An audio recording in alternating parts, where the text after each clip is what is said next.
things, and they had attached it with like this elastiband on each here, and then it was just, completely packed all the way down under here because there was nothing there. Yeah. And we just started stripping.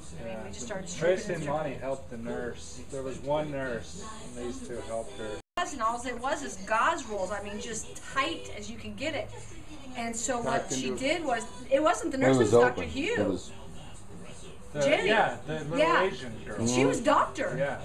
Doctor. She cut it open, and from there we just started pulling stuff out, and then what she did is she half splinted it through here and around here, just enough to leave this open so you could have some stabilization there.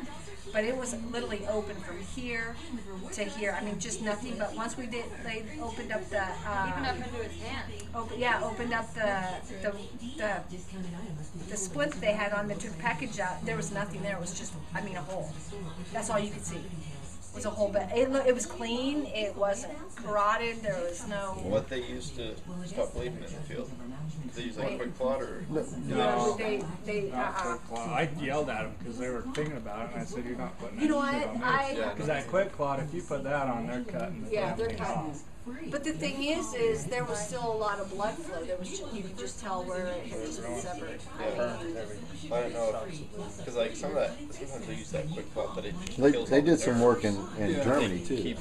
That quick clot, because we, on our training, when I was there 2 months, we learned all about the quick clot and everything, and they said if you use quick clot, then pretty much it's like using a tourniquet. Well, we use that on the guy. So what is that? It just goes in and stops the bleeding? Coagulant. That literally just stops. Stops everything. It's like cement. Yeah. Minimal amount. Yeah. It's like putting hair in the drain. They would have had to They probably would have dumped it on it. So it's bleeding bad enough that it'll kill you. It'll save a life. Put it in. You don't want to use it unless somebody's Save a life, not a limb. Huh? It'll save a life with the hospital. Right. Yeah, it's like a tournament. Once you do a tourniquet, you're going to lose that limb. Yeah. I guess it kind of depends too, because we used it on a guy's artery. It was minimal, just to stop the spurting until he got to the hospital. It stops it It wasn't a whole limb tore apart. His tissues and everything were still hydrated. You could still have the blood flow. It was never, the blood flow was still there because you had the tissue underneath, but right there was just literally, containing that with the packaging, and you could, it was saturated. Was the bone just shattered? Gone?